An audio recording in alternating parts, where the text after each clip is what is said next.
Good morning. Last class ಕೊಟ್ಟಂಥ ವರ್ಕ್ನ ಎಲ್ಲರೂ ಬರ್ತಿದ್ದೀರಾ? Very good. ಹೀಗೆ ಪ್ರಾಕ್ಟೀಸ್ ಮಾಡ್ತಾಯಿರಿ.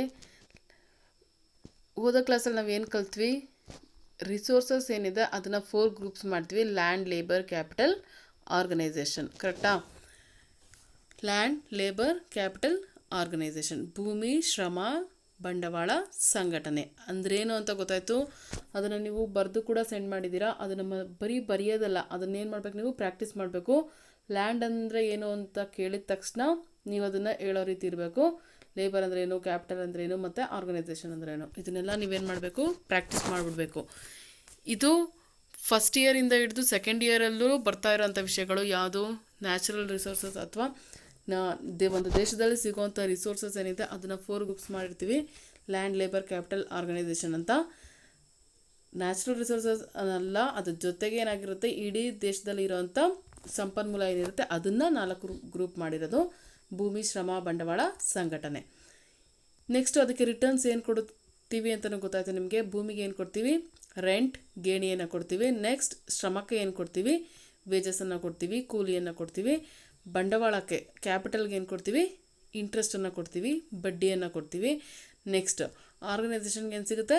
ಪ್ರಾಫಿಟ್ ಸಿಗುತ್ತೆ. ಇದಿಷ್ಟು ಲಾಸ್ಟ್ ಕ್ಲಾಸಲ್ಲಿ ನೀವು ಕಲ್ತಂಥದ್ದು. ನೆಕ್ಸ್ಟ್ ಈಗ ನಿಮ್ಗಾಗಲೇ ಅನ್ನಿಸ್ತಿರ್ಬೋದು ಎಕನಾಮಿಕ್ಸ್ ಅಂದ್ರೇನು. ಎಕನಾಮಿಕ್ಸ್ ಅಂದರೆ ಏನಂತ ಅನ್ಕೊಂಡಿರ್ತೀರಿ? Economics involves the study of economic activities of the people ಅಲ್ವಾ? ಜನಗಳ ಆರ್ಥಿಕ ಚಟುವಟಿಕೆಗಳನ್ನು ಕುರಿತು ಅಧ್ಯಯನ ಮಾಡುವಂಥ ಶಾಸ್ತ್ರ ಅಂತ ನಿಮಗೆ ಅನಿಸಿರುತ್ತೆ. ಎಕನಾಮಿಕ್ಸ್ ಅಂದರೆ ಜನರ ಆರ್ಥಿಕ ಚಟುವಟಿಕೆಗಳ ಅಧ್ಯಯನವನ್ನು ಒಳಗೊಂಡಿದೆ ಅನ್ನುವಂಥ ವಿಷಯ ಗೊತ್ತಾಗಿರೋಂಥದ್ದು. ಹೀಗಿದ್ದಾಗ ನೆಕ್ಸ್ಟ್ ನಾವು ಏನು ಈ ಎಕನಾಮಿಕ್ ಆ್ಯಕ್ಟಿವಿಟೀಸ್ ಇದೆ ಅದನ್ನು ನಾವು 4 ಗ್ರೂಪ್ಸ್ ಆಗಿ ಮಾಡ್ತೀವಿ. First one consumption, second one production, third distribution, fourth exchange. ಏನು ಎಕನಾಮಿಕ್ ಆ್ಯಕ್ಟಿವಿಟೀಸ್, ಆರ್ಥಿಕ ಚಟುವಟಿಕೆಗಳು ಅಂತ ಏನು ಹೇಳ್ತೀವಿ ಅದನ್ನು ನಾವು 4 ಗುಂಪುಗಳಾಗಿ ಮಾಡಬಹುದು. ಆರ್ಥಿಕ ಚಟುವಟಿಕೆಗಳನ್ನು ಫಸ್ಟ್ ಒನ್ ಅನುಭೋಗ, ಸೆಕೆಂಡ್ ಉತ್ಪಾದನೆ, ಥರ್ಡ್ ವಿತರಣೆ, ಫೋರ್ತ್ ವಿನಿಮಯ. ಒನ್ಸ್ ಅಗೇನ್, ಫಸ್ಟ್ ಅನುಭೋಗ, ಸೆಕೆಂಡ್ ಉತ್ಪಾದನೆ, ಥರ್ಡ್ ವಿತರಣೆ, ಫೋರ್ತ್ ವಿನಿಮಯ. ಇದನ್ನು ನೀವು ಪ್ರಾಕ್ಟೀಸ್ ಮಾಡಬೇಕು. ಇದು ಅಷ್ಟೇ ಸೆಕೆಂಡ್ ಇಯರು ನೆಕ್ಸ್ಟ್ ಮುಂದಕ್ಕೆ ಓದೋವಾಗಲೆಲ್ಲ ಈ ವಿಷಯಗಳು ಬರ್ತಾನೆ ಇರುತ್ತೆ. ಇದೇ ಬೇಸ್ ಆಗಿ ಏನಾಗಿರುತ್ತೆ, ಎಕನಾಮಿಕ್ಸ್ ನಾವು ಸ್ಟಡಿ ಮಾಡ್ತೀವಿ. ಇಂಪಾರ್ಟೆಂಟ್ ವಿಷಯ ಇದು. ಯಾವುದು? ಕನ್ಸಂಪ್ಷನ್. ನೋಡಿ, consumption, production, distribution and exchange. ಅನುಭೋಗ, ಉತ್ಪಾದನೆ, ವಿತರಣೆ ಮತ್ತು ವಿನಿಮಯ. ಈ ವಿಷಯಗಳನ್ನ ನಾವು ಇವತ್ತಿನ ಕ್ಲಾಸಲ್ಲಿ ಸ್ಟಡಿ ಮಾಡೋಣ, ತಿಳ್ಕೊಳ್ಳೋಣ. ಪ್ರತಿಯೊಬ್ಬರು ಕ್ಲಾಸ್ ಕೇಳಬೇಕು, ಅರ್ಥ ಮಾಡ್ಕೋಬೇಕು. ಯಾಕೆಂದರೆ ಇದು ರೆಕಾರ್ಡೆಡ್ ಆಗಿರೋದ್ರಿಂದ ಏನಾಗುತ್ತೆ, ನಿಮ್ಗೆ ಅರ್ಥ ಆಗಲಿಲ್ಲ ಅಂದರೆ ಮತ್ತೆ ಅದನ್ನು ನೀವು ಕೇಳ್ಬೋದು, ಅರ್ಥ ಆಗೇ ಆಗುತ್ತೆ. ಆಯಿತಾ? ನೆಕ್ಸ್ಟ್ ಫಸ್ಟ್ ಒನ್ ಕನ್ಸಂಪ್ಷನ್ ಅಂದರೆ ಏನು ಅಂತ ನೋಡೋಣ. ಅನುಭೋಗ ಎಂದರೇನು? ನೋಡಿಲಿ, ಅನುಭೋಗ ಎಂದರೇನು? ನಮ್ಮ ಬಯಕೆಗಳನ್ನು ತೃಪ್ತಿಪಡಿಸಿಕೊಳ್ಳಲು ಸರಕು ಮತ್ತು ಸೇವೆಗಳನ್ನು ಬಳಸುವ ಕ್ರಿಯೆಗೆ ಅನುಭೋಗ ಎಂದು ಕರೆಯಲಾಗಿದೆ. ಇಂಗ್ಲೀಷಲ್ಲಿ the act of using goods and services to satisfy our wants is called consumption. Once again, the act of using goods and services to satisfy our wants is called consumption. ಇಲ್ಲಿ ನೋಡಿ, the act of using goods and services to satisfy our wants is called consumption ಅಂತ ಹೇಳ್ತಿದ್ದಾರೆ. ಏನು? ನಮ್ಮ ಆಸೆಗಳನ್ನು ಈಡೇರಿಸಿಕೊಳ್ಳಲು ಅಥವಾ ನಮ್ಮ ಬಯಕೆಗಳಂದ್ರೇನು? ನಮ್ಮ ಆಸೆಗಳನ್ನು ತೃಪ್ತಿಪಡಿಸಿಕೊಳ್ಳಲು ಸರಕು ಮತ್ತು ಸೇವೆಗಳನ್ನು ಬಳಸುವ ಕ್ರಿಯೆಗೆ ಅನುಭೋಗ ಎಂದು ಕರೆಯಲಾಗಿದೆ. ಮತ್ತು ನಮ್ಮ ಬಯಕೆಗಳನ್ನು ತೃಪ್ತಿಪಡಿಸಿಕೊಳ್ಳಲು ಸರಕು ಮತ್ತು ಸೇವೆಗಳನ್ನು ಬಳಸುವ ಕ್ರಿಯೆಗೆ ಅನುಭೋಗ ಎಂದು ಕರೆಯಲಾಗಿದೆ. ಈಗ ಕನ್ಸಂಪ್ಷನ್ ಅಂದರೆ ಏನಂತ ಗೊತ್ತಾಯಿತು. ಏನು ಜನರಲಾಗಿ ಏನು ಹೇಳ್ತೀವಿ, ಆಸೆಗಳು, ನಮ್ಮ ಮನುಷ್ಯರ ಏನು ಆಸೆಗಳು, ಮಾನವನ ಆಸೆಗಳೇನಿದ್ದಾವೆ ಅದನ್ನು ಈಡೇರಿಸ್ಕೊಳ್ಳೋದಕ್ಕೋಸ್ಕರ ನಾವು ಸರಕು ಮತ್ತು ಸೇವೆಗಳನ್ನು ಬಳಸುವ ಕ್ರಿಯೆ ಏನಿದೆ ಅದನ್ನು ನಾವು ಅನುಭೋಗ ಅಂತ ಕರಿತೀವಿ. ಇಲ್ಲೇನಾಗುತ್ತೆ ನೋಡಿ, ನೆಕ್ಸ್ಟ್ ಹೇಳ್ತಾರೆ, ಅನುಭೋಗಿಯು ನಿರ್ದಿಷ್ಟ ಆದಾಯ ಮಟ್ಟದಲ್ಲಿ ನಿರ್ದಿಷ್ಟ ಆದಾಯ ಮಟ್ಟದಲ್ಲಿ ಅಂದರೆ ಅವನಿಗಿರುವಂಥ ಲಿಮಿಟೆಡ್ ಇನ್ಕಮಲ್ಲಿ ಹಾಗೂ ನಿರ್ದಿಷ್ಟ ಬೆಲೆಯ ಮಟ್ಟದಲ್ಲಿ ಲಿಮಿಟೆಡ್ ಇನ್ಕಮ್ ಇರುತ್ತೆ ಮತ್ತು ನಿರ್ದಿಷ್ಟ ಫಿಕ್ಸ್ಡ್ ಪ್ರೈಸ್ ಇರುತ್ತೆ, ಪರ್ಟಿಕ್ಯುಲರ್ ಪ್ರೈಸ್ ಇರುತ್ತೆ. ಆ ಸಮಯದಲ್ಲಿ ಸರಕು ಮತ್ತು ಸೇವೆಗಳನ್ನು ಕೊಳ್ಳಲು ಹೇಗೆ ನಿರ್ಧರಿಸುತ್ತಾನೆ ಎಂಬುದನ್ನು ನಾವು ಅಭ್ಯಾಸ ಮಾಡುತ್ತೇವೆ. ಇಲ್ಲಿ ಏನು ಹೇಳ್ತಾ ಇರೋದು, ಕನ್ಸಂಪ್ಷನ್ ಅಂದರೆ ಗೊತ್ತಾಯಿತು, ನಮ್ಮ ಆಸೆಗಳನ್ನ ಈಡೇರಿಸ್ಕೊಳೋದಕ್ಕೆ ಸರಕು ಮತ್ತು ಸೇವೆಗಳನ್ನ ನಾವೇನು ಬಳಸ್ತೀವಿ ಆ ಕ್ರಿಯೆಗೆ ನಾವೇನಂತ ಕರಿತೀವಿ, ಅನುಭೋಗ ಅಂತ ಕರಿತೀವಿ. ಈ ವಿಷಯ ಬಂದಾಗ ಕನ್ಸಂಪ್ಷನ್ ಅಂತ ಬಂದಾಗ ಅದರಲ್ಲಿ ನಾವೇನ ಸ್ಟಡಿ ಮಾಡ್ತೀವಿ ಅಂದರೆ ಒಬ್ಬ ವ್ಯಕ್ತಿ ಅಥವಾ ಅನುಭೋಗಿ ಆದಾಯ ಮಟ್ಟದಲ್ಲಿ, ನಿರ್ದಿಷ್ಟ ಆದಾಯ ಮಟ್ಟದಲ್ಲಿ ಅಂದರೆ ಆ ವ್ಯಕ್ತಿಗೆ ಏನಾಗಿರುತ್ತೆ, ಇನ್ಕಮ್ ಏನಾಗಿರುತ್ತೆ, ಲಿಮಿಟೆಡ್ ಇನ್ಕಮ್ ಇರುತ್ತೆ ಮತ್ತು ಪರ್ಟಿಕ್ಯುಲರ್ ಪ್ರೈಸ್ ಇರುತ್ತೆ. ಆ ಪರ್ಟಿಕ್ಯುಲರ್ ಪ್ರೈಸಲ್ಲಿ ಗೂಡ್ಸ್ ಆ್ಯಂಡ್ ಸರ್ವಿಸಸ್ನ ಹೇಗೆ ಪರ್ಚೇಸ್ ಮಾಡೋದಕ್ಕೆ ಡಿಸೈಡ್ ಮಾಡ್ತಾನೆ ಅನ್ನೋದನ್ನ ತಿಳಿತೀವಿ. ಎಲ್ಲಿ ಈ ಅನುಭೋಗ ಅನ್ನೋ ಚಾಪ್ಟರ್ ಏನಿದೆ, ಆ ವಿಷಯ ಏನಿದೆ ಅಲ್ಲಿ ಕಲಿಯೋವಾಗ. ಇದು ಸೆಕೆಂಡ್ ಇಯರ್ನಲ್ಲಿ ಬರೋವಂಥ ವಿಷಯ. ಸೆಕೆಂಡ್ PU ಬಂದಾಗ ಸೆಕೆಂಡ್ ಚಾಪ್ಟರ್ ಇದೆ, ಅಲ್ಲಿ ಕನ್ಸ್ಯೂಮರ್ ಬಿಹೇವಿಯರ್ ಅಂತಲೇ ಒಂದು ಚಾಪ್ಟರ್ ಇದೆ. ಅಲ್ಲಿ ಒಬ್ಬ ಕನ್ಸ್ಯೂಮರ್ ಹೇಗೆ ಬಿಹೇವ್ ಮಾಡ್ತಾನೆ, ಇಲ್ಲಿ ಕಾಣಿಸ್ತಾ ಇದ್ದರೆ ಅನುಭೋಗಿಯ ವರ್ತನೆ, ಕನ್ಸ್ಯೂಮರ್ ಬಿಹೇವಿಯರ್. ಈ ಚಾಪ್ಟ್ರಲ್ಲಿ ನಾವು ಈ ಅನುಭೋಗ ವಿಷಯನ ಸ್ಟಡಿ ಮಾಡ್ತೀವಿ. ಅಂದಾಗ ಇದು ಇಂಪಾರ್ಟೆಂಟ್ ಚಾಪ್ಟರ್ ಆಗುತ್ತೆ, ಇಂಪಾರ್ಟೆಂಟ್ ಟಾಪಿಕ್ ಆಗುತ್ತೆ. ಸೆಕೆಂಡ್ ಇಯರ್ವರೆಗೂ ಈ ವಿಷಯದ ಬಗ್ಗೆ ನಾವು ಕಲಿತಾ ಇರ್ತೀವಿ. ನೋಡಿ, ವಾಟ್ ಈಸ್ ಕನ್ಸಂಪ್ಷನ್ ಅಂತ ಕ್ವಶನ್ ಬಂದಿದ ತಕ್ಷಣ ನೀವೇನು ಅದಕ್ಕೆ ಪ್ರಾಕ್ಟೀಸ್ ಮಾಡಿರಬೇಕು ಅಥವಾ ಅರ್ಥ ಮಾಡ್ಕೊಂಡಿದ್ರೆ ನಾವು ಹೇಗಾದರೂ ಆನ್ಸರ್ ಮಾಡ್ತೀರಾ. ಆದರೆ ಸಿಂಪಲ್ಲಾಗಿ ವಾಟ್ ಈಸ್ ಕನ್ಸಂಪ್ಷನ್ ಅಂತ ಅಂದಿದ ತಕ್ಷಣ the act of using goods and services to satisfy our wants is called consumption ಅಷ್ಟೇ. The act of using goods and services to satisfy our wants is called consumption ಅಂದರೆ ಆಯಿತು. Next ಇಲ್ಲಿ ಇಂಗ್ಲೀಷಲ್ಲಿ ನೋಡಿ, ಅವಾಗಲೇ we study how a consumer decides to buy goods and services at a given level of income. ಆವಾಗಲೇ ಹೇಳ್ತೆ given level of income ಏನಾಗಿರುತ್ತೆ, limited ಆಗಿರುತ್ತೆ ಮತ್ತು at a given price level. Particular ಪ್ರೈಸಲ್ಲಿ ಲಿಮಿಟೆಡ್ ಇನ್ಕಮಲ್ಲಿ ಒಬ್ಬ ಕನ್ಸ್ಯೂಮರ್ ಹೇಗೆ ಬಿಹೇವ್ ಮಾಡ್ತಾನೆ, ಗೂಡ್ಸ್ ಆ್ಯಂಡ್ ಸರ್ವಿಸಸ್ನ ಪರ್ಚೇಸ್ ಮಾಡೋದಕ್ಕೆ ಹೇಗೆ ಬಿಹೇವ್ ಮಾಡ್ತಾನೆ ಅನ್ನೋದನ್ನು ಇಲ್ಲಿ ನಾವು ಕಲಿತೀವಿ. ಹೌದಲ್ವಾ? ಪ್ರತಿಯೊಬ್ಬ ವ್ಯಕ್ತಿಗೂ ಏನಾಗಿರುತ್ತೆ, ಆಸೆಗಳು ಅಥವಾ ಬಯಕೆಗಳು ಇದ್ದೇ ಇರುತ್ತೆ. ಪ್ರತಿಯೊಬ್ಬರಿಗೂ ವಸ್ತುಗಳು, ದಿನ ಬಳಕೆಗೆ ಅಂತಲೇ ಎಷ್ಟೋ ವಸ್ತುಗಳು ಬೇಕಾಗಿರುತ್ತೆ. ಮನೆಯಲ್ಲಿ ಅಡುಗೆ ಮಾಡೋದಕ್ಕಿರ್ಬೋದು, ಎಲ್ಲದಕ್ಕೂ ಏನಾಗಿರುತ್ತೆ, ನಾವು ಪರ್ಚೇಸ್ ಮಾಡ್ತಾ ಇರ್ತೀವಿ. ಹೀಗಿದ್ದಾಗ ಪ್ರತಿಯೊಬ್ಬ ವ್ಯಕ್ತಿಯು ಹೇಗೆ ಬಿಹೇವ್ ಮಾಡ್ತಾನೆ, ಅವನ ಹತ್ರ ಇರೋ ಇಂಥ ಇನ್ಕಮಲ್ಲಿ ಅದನ್ನು ನೀಟಾಗಿ ಹೇಗೆ ಉಪಯೋಗಿಸ್ಕೊತಾನೆ. ಮತ್ತು ಗೂಡ್ಸ್ ಪ್ರೈಸ್ ಇಂಪಾರ್ಟೆಂಟ್ ಆಗುತ್ತೆ, ಇನ್ಕಮು ಇಂಪಾರ್ಟೆಂಟ್ ಆಗುತ್ತೆ. ಪ್ರೈಸ್ ಎಷ್ಟಿದ್ದಾಗ ಯಾವ ರೀತಿ ಬಿಹೇವ್ ಮಾಡ್ತಾನೆ, ಜಾಸ್ತಿ ಇದ್ದರೆ ಹೇಗೆ ಬಿಹೇವ್ ಮಾಡ್ತಾನೆ ಮತ್ತು ಕಡಿಮೆ ಇದ್ದರೆ ಹೇಗೆ ಬಿಹೇವ್ ಮಾಡ್ತಾನೆ. ಜಾಸ್ತಿ ಪ್ರೈಸ್ ಇತ್ತು ಅಂದರೆ ಏನು ಮಾಡ್ತಾನೆ, ಕಡಿಮೆ ಪರ್ಚೇಸ್ ಮಾಡ್ತಾನೆ. ಕಡಿಮೆ ಪ್ರೈಸ್ ಇತ್ತು ಗೂಡ್ಸ್ಗೆ ಅಂದಾಗ ಜಾಸ್ತಿ ಪರ್ಚೇಸ್ ಮಾಡ್ತಾನೆ. ಇದನ್ನೆಲ್ಲ ಸ್ಟಡಿ ಮಾಡ್ತೀವಿ ಎಲ್ಲಿ, ಕನ್ಸಂಪ್ಷನಲ್ಲಿ. ಆಯಿತಾ? ಯಾರಾದ್ರೂ ಈಗ ನೆಕ್ಸ್ಟ್ ಕ್ವಶನ್ ಏನಾದರೂ ಅನುಭೋಗ ಎಂದರೇನು ಕ್ವಶನ್ ಕೇಳಿದ್ರು, ಅವಾಗೇನು ನಮ್ಮ ಬಯಕೆಗಳನ್ನು ಪಡಿಸಿಕೊಳ್ಳಲು ಸರಕು ಮತ್ತು ಸೇವೆಗಳನ್ನು ಬಳಸುವ ಕ್ರಿಯೆಗೆ ಅನುಭೋಗ ಎನ್ನುತ್ತೇವೆ. ಸಿಂಪಲ್ ಆನ್ಸರ್ ಅಲ್ವಾ? ಪ್ರಾಕ್ಟೀಸ್ ಮಾಡಿಬಿಡ್ಬೇಕು ಅದು. ನನಗೆ ಅವತ್ತಿನ ಪಾಠ ಅವತ್ತು ನೀವು ಕೇಳೋದಕ್ಕೆ ಪ್ರಾಕ್ಟೀಸ್ ಮಾಡಿ, ಮತ್ತು ಅವತ್ತು ಏನು ವಿಷಯ ನಿಮ್ಗೆ ಹೇಳ್ಕೊಟ್ಟಿರ್ತೀವೋ ಅದನ್ನು ನೀವು ಅವಾಗಲೇ ಪ್ರಾಕ್ಟೀಸ್ ಮಾಡಿಬಿಡ್ಬೇಕು. ಎಲ್ಲರಿಗೂ ಮಾರ್ಕ್ಸ್ ಜಾಸ್ತಿ ಬರುತ್ತೆ. ನನ್ನ ಆಸೆನೇ ಅದಾಗಿರುತ್ತೆ, ಮಾರ್ಕ್ಸ್ ಎಲ್ಲರಿಗೂ ಜಾಸ್ತಿ ಬರಬೇಕು. ಎಲ್ಲ ಜಾಣ ಮಕ್ಕಳು, ಒಳ್ಳೆ ಮಕ್ಕಳು ಇರ್ತೀರ. ಪ್ರತಿಯೊಬ್ಬರು ಇದರ ಪಾಠನ ಏನಾಗ್ತಾ ಇದೆ ಅವತ್ತಿಂದ ಅವತ್ತು ಎಲ್ಲ ಸಬ್ಜೆಕ್ಟು ನೀವು ಕೇಳಲೇಬೇಕು. Next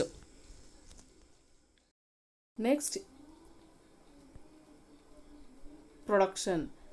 the process of making goods and services is called production ಅಲ್ವಾ? The process of making goods and services is called production. ಇಲ್ಲಿ ಏನು ಸ್ಟಡಿ ಮಾಡ್ತೀವಿ, here we study how a producer makes the choice of production. How a producer makes the choice of production when he knows that cost and prices of different goods and services. ಈ ವಿಷಯದಲ್ಲಿ, production ವಿಷಯದಲ್ಲಿ ನಾವೇನು ಕಲಿತೀವಿ ಅಂತ ಹೇಳ್ತೀನಿ. ಅದಕ್ಕೆ ಮುಂಚೆ ಉತ್ಪಾದನೆ ಎಂದರೆ, ಕನ್ನಡದಲ್ಲಿ ಉತ್ಪಾದನೆ, ಸರಕು ಮತ್ತು ಸೇವೆಗಳನ್ನು ತಯಾರು ಮಾಡುವ ಕ್ರಿಯೆಗೆ ಉತ್ಪಾದನೆ ಎನ್ನುತ್ತೇವೆ. ಕರೆಕ್ಟ್ ಅಲ್ವಾ? ಸರಕು ಮತ್ತು ಸೇವೆಗಳನ್ನು ತಯಾರು ಮಾಡುವ ಕ್ರಿಯೆಗೆ ಉತ್ಪಾದನೆ ಎನ್ನುತ್ತೇವೆ. Simple answer, what is production ಅಥವಾ ಉತ್ಪಾದನೆ ಎಂದರೇನು? ಸರಕು ಮತ್ತು ಸೇವೆಗಳನ್ನು ತಯಾರು ಮಾಡುವ ಕ್ರಿಯೆಗೆ ಉತ್ಪಾದನೆ ಎನ್ನುತ್ತೇವೆ. ಕರೆಕ್ಟ್ ಅಲ್ವಾ? ಸರಕುಗಳಾಗಿರ್ಬೋದು ಅಥವಾ ಸೇವೆಗಳಾಗಿರ್ಬೋದು, ಸರ್ವಿಸ್ ಆಗಿರ್ಬೋದು, ಅದನ್ನು ಉತ್ಪಾದನೆ ಮಾಡೋ ಅಂಥ ಕ್ರಿಯೆಗೆ ನಾವೇನಂತ ಕರಿತೀವಿ, ಉತ್ಪಾದನೆ ಅಂತ ಕರಿತೀವಿ. ಇಲ್ಲಿ ಒಬ್ಬ ಏನು ಸ್ಟಡಿ ಮಾಡ್ತೀವಿ, ಒಬ್ಬ ಉತ್ಪಾದಕನು, ಒಬ್ಬ ಪ್ರೊಡ್ಯೂಸರ್ ವಿವಿಧ ಸರಕು ಮತ್ತು ಸೇವೆಗಳ ವೆಚ್ಚ ಮತ್ತು ಬೆಲೆಗಳ ಅರಿವು ಇದ್ದಾಗ, ವಿವಿಧ ಸರಕು ಮತ್ತು ಸೇವೆಗಳ ವೆಚ್ಚ ಮತ್ತು ಬೆಲೆಗಳ ಅರಿವು ಇದ್ದಾಗ, ಏನು ವೆಚ್ಚ ಮತ್ತು ಬೆಲೆಗಳು ಅಂದಾಗ ಪ್ರೈಸ್ ಮತ್ತು ಪ್ರೊಡಕ್ಷನ್ ಕಾಸ್ಟ್ ಎರಡೂ ಸಂಬಂಧವನ್ನು ಹೊಂದಿರುತ್ತೆ. ಪ್ರೈಸ್ ಜಾಸ್ತಿ ಇತ್ತು ಅಂದರೆ ಪ್ರೊಡಕ್ಷನ್ ಏನು ಮಾಡ್ತಾರೆ, ಪ್ರೊಡ್ಯೂಸರ್ಗಳು ಏನು ಮಾಡ್ತಾರೆ, ಪ್ರೊಡಕ್ಷನ್ನ ಜಾಸ್ತಿ ಮಾಡ್ತಾರೆ. ಯಾಕೆ ಅಂದರೆ ಪ್ರೈಸ್ ಜಾಸ್ತಿ ಇತ್ತು ಅಂದಾಗ ಅವನಿಗೆ ಲಾಭ ಆಗುತ್ತಾನೆ, ಒಬ್ಬ ಪ್ರೊಡ್ಯೂಸರ್ಗೆ ಏನಾಗುತ್ತೆ, ಲಾಭ ಆಗುತ್ತೆ, ಅವಾಗ ಪ್ರೊಡಕ್ಷನ್ನ ಜಾಸ್ತಿ ಮಾಡ್ತಾನೆ. ಪ್ರೈಸ್ ಕಡಿಮೆ ಇತ್ತಾ ಪ್ರೊಡಕ್ಷನ್ ಮಾಡೋಕ್ಕೆ ಹೋಗಲ್ಲ, ಯಾಕೆಂದರೆ ಪ್ರೈಸ್ ಕಡಿಮೆ ಇದೆ ವಸ್ತುಗಳಿಗೆ ಅಂದಾಗ ಪ್ರೊಡಕ್ಷನ್ ಮಾಡಿದ್ರೆ ಏನಾಗುತ್ತೆ, ಪ್ರೈಸ್ ಇರಲ್ಲ, ಅವನಿಗೆ ಪ್ರಾಫಿಟ್ ಆಗಲ್ಲ. ಈ ರೀತಿ ಒಂದಕ್ಕೊಂದು ಸಂಬಂಧ ಇರುತ್ತೆ. ಇದನ್ನು ನೆಕ್ಸ್ಟ್ ಚಾಪ್ಟರ್ಗಳಲ್ಲಿ ನೀವು ಸೆಕೆಂಡ್ ಇಯರ್ ಬಂದಾಗ ಇದನ್ನು ಇನ್ನೂ ಜಾಸ್ತಿ ಕಲಿತೀರ. ಈಗ ಸಿಂಪಲಾಗಿ ಕನ್ಸಂಪ್ಷನ್ ಅಂದ್ರೇನು, ಪ್ರೊಡಕ್ಷನ್ ಅಂದ್ರೇನು, ಡಿಸ್ಟ್ರಿಬ್ಯೂಷನ್ ಅಂದ್ರೇನು, ಎಕ್ಸ್ಚೇಂಜ್ ಅಂದ್ರೇನು ಕಲಿಬೇಕು. ಈಗ ಗೊತ್ತಾಯಿತು. ಉತ್ಪಾದನೆ ಅಂದರೆ ಸರಕು ಮತ್ತು ಸೇವೆಗಳನ್ನು ತಯಾರು ಮಾಡುವ ಕ್ರಿಯೆಗೆ ಉತ್ಪಾದನೆ ಎನ್ನುತ್ತೇವೆ. ಇಲ್ಲಿ ಏನು ಮಾಡ್ತೀವಿ, ಒಬ್ಬ ಪ್ರೊಡ್ಯೂಸರ್ ಏನು ಮಾಡ್ತಾನೆ, ಅವನಿಗೆ ಒಂದು ವಸ್ತು, ಎಕ್ಸಾಂಪಲ್ ಒಂದು ಸೋಪಿನ ಪ್ರೊಡ್ಯೂಸರ್ ಇರ್ತಾನೆ, ಅವನಿಗೆ ಮಾರ್ಕೆಟಲ್ಲಿ ಆ ಸೋಪ್ಗೆ ಏನು ಪ್ರೈಸ್ ಇದೆ ನೋಡ್ತಾನೆ, ಮತ್ತು ಪ್ರೊಡಕ್ಷನ್ ಕಾಸ್ಟ್, ಉತ್ಪಾದನಾ ವೆಚ್ಚ ಎಷ್ಟಾಗುತ್ತೆ ಅಂತ ನೋಡ್ತಾನೆ. ಮಾರ್ಕೆಟಲ್ಲಿ ಇರುವಂಥ ಪ್ರೈಸ್ಗಿಂತ ಪ್ರೊಡಕ್ಷನ್ ಕಾಸ್ಟ್ ಏನಾಗುತ್ತೆ ಜಾಸ್ತಿ, ಕಾಸ್ಟ್ ಆಫ್ ಪ್ರೊಡಕ್ಷನ್ ಏನಾಗುತ್ತೆ ಜಾಸ್ತಿ ಆಯಿತು ಅಂದರೆ ಅವ್ನು ಪ್ರೊಡಕ್ಷನ್ ಮಾಡ್ತಾನಾ, ಇಲ್ಲ.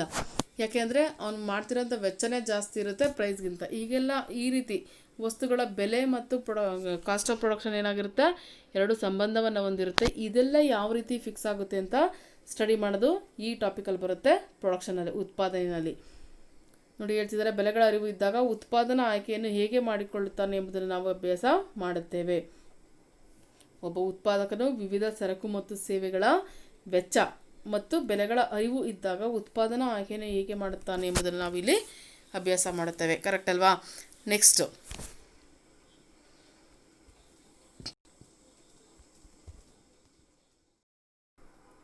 Production, the process of making goods and services is called production ಅಲ್ವಾ? ಪ್ರೊಡಕ್ಷನ್ ಉತ್ಪಾದನೆ ಅಂದರೆ process of making, the process of making goods and services is called production. Simple answer, what is production ಅಂದ ತಕ್ಷಣ ನೀವೇನು ಹೇಳ್ತೀರಾ, the process of making goods and services is called production ಅಷ್ಟೇ ಅಲ್ವಾ? ಉತ್ಪಾದನೆ ಅಂದ್ರೇ ಹಂಗೆ ವಸ್ತುಗಳನ್ನ ಅಥವಾ ಏನು ಸೇವೆಗಳನ್ನ ಇರ್ಬೋದು, ಗೂಡ್ಸ್ ಆ್ಯಂಡ್ ಸರ್ವಿಸಸ್ನ ಪ್ರೊಡಕ್ಷನ್ ಮಾಡೋಂಥ ಪ್ರೋಸೆಸ್ ಏನಿರುತ್ತೋ ಅದನ್ನೇ ನಾವೇನಂತ ಕರಿತೀವಿ, ಪ್ರೊಡಕ್ಷನ್ ಅಂತ ಕರಿತೀವಿ. ನೆಕ್ಸ್ಟ್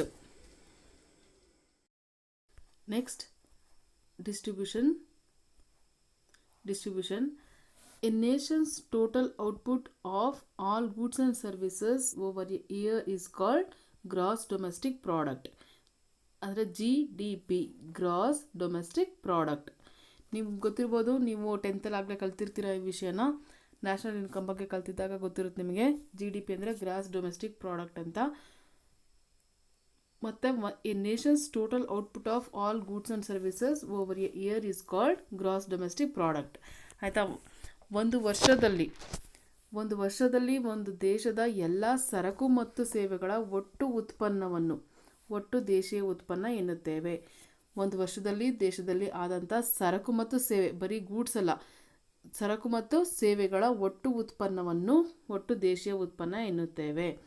ಹೌದಲ್ವಾ?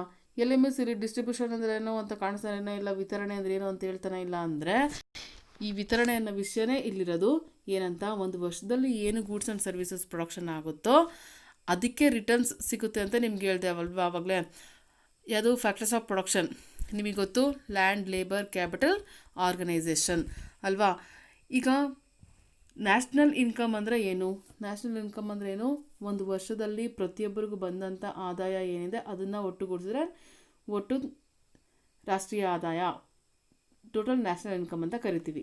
ಅಂದರೆ ಅದನ್ನು ಯಾವ ರೀತಿ ಹಂಚ್ತಾರೆ ಅಂದರೆ ನೋಡಿ ಹೇಗೆ, you study the GDP is distributed through rent, wages, interest and profits. ಜ್ಞಾಪಕ ಬಂತಾ? ಹೀಗೆ GDP ಒಂದು ವರ್ಷದಲ್ಲಿ ಏನು ಗ್ರಾಸ್ ಡೊಮೆಸ್ಟಿಕ್ ಪ್ರಾಡಕ್ಟ್, ಒಂದು ವರ್ಷದಲ್ಲಿ ಏನು ಉತ್ಪಾದನೆ ಆಯಿತು ಸರಕು ಮತ್ತು ಸೇವೆಗಳು, ಅದಕ್ಕೆ ರಿಟರ್ನ್ಸ್ ಕೊಡ್ಬೇಕಾನೆ ಅಲ್ವಾ? ಈಗ ಯಾವುದೇ ಒಂದು ವಸ್ತುವನ್ನು ಪ್ರೊಡಕ್ಷನ್ ಮಾಡ್ತೀವಿ ಅಂದರೆ ಅದಕ್ಕೆ ಏನು ಬೇಕು? ಫ್ಯಾಕ್ಟರ್ಸ್ ಆಫ್ ಪ್ರೊಡಕ್ಷನ್ ಯಾವುದು? Land, labour, capital, organisation. ಭೂಮಿ, ಶ್ರಮ, ಬಂಡವಾಳ, ಸಂಘಟನೆ. ಅದಕ್ಕೆ ರಿಟರ್ನ್ಸ್ ಏನು ಕೊಡ್ತೀವೋ ಅದೇ ತಾನೇ ಆದಾಯ ಆಗೋದು ಅಲ್ವಾ? ಭೂಮಿಗೆ ರೆಂಟ್ನ ಕೊಟ್ವಿ, ಅದು ಭೂಮಿಯ ಇದು ಲ್ಯಾಂಡ್ ಓನರ್ ಯಾರು ಇರ್ತಾರೋ ಅವನಿಗೇನಾಯಿತು, ಆದಾಯ ಆಯಿತು. ನೆಕ್ಸ್ಟ್ ಕೂಲಿಯನ್ನು ಕೊಟ್ವಿ, ಅವನಿಗೆ ಅದು ಕಾರ್ಮಿಕನಿಗೇನಾಯಿತು, ಆದಾಯ ಆಯಿತು. ನೆಕ್ಸ್ಟು ವೇಜಸನ್ನು ಕೊಟ್ವಿ. ನೆಕ್ಸ್ಟ್ ಇಂಟ್ರೆಸ್ಟು, ಬಂಡವಾಳ ಏನು ತಂದಿದ್ವಿ ಅದಕ್ಕೆ ಏನು ಮಾಡಿದ್ವಿ, ರಿಟರ್ನ್ಸ್ ಕೊಟ್ವಿ. ಏನು ಕೊಟ್ವಿ, ಇಂಟ್ರೆಸ್ಟ್ ಕೊಟ್ವಿ. ಅವನು ಯಾರು ಬಂಡವಾಳ ಕೊಟ್ಟಿದ್ನೋ ಅವನಿಗೇನಾಯಿತು, ಯಾರು ಕ್ಯಾಪಿಟಲ್ ಬಂಡವಾಳನ ಕೊಟ್ಟಿದ್ರು ಅವ್ನಿಗೇನಾಯ್ತಿದ್ದು, ಇಂಟ್ರೆಸ್ಟು, ಆದಾಯ ಆಯಿತು. ನೆಕ್ಸ್ಟ್ ಪ್ರಾಫಿಟ್, ಪ್ರೊಡ್ಯೂಸರ್ ಏನಿರ್ತಾನೆ ಅಥವಾ ಆರ್ಗನೈಸರ್ ಏನಿರ್ತಾನೆ ಅವ್ನಿಗೇನು ಬರುತ್ತೆ, ಪ್ರಾಫಿಟ್ ಬರುತ್ತೆ.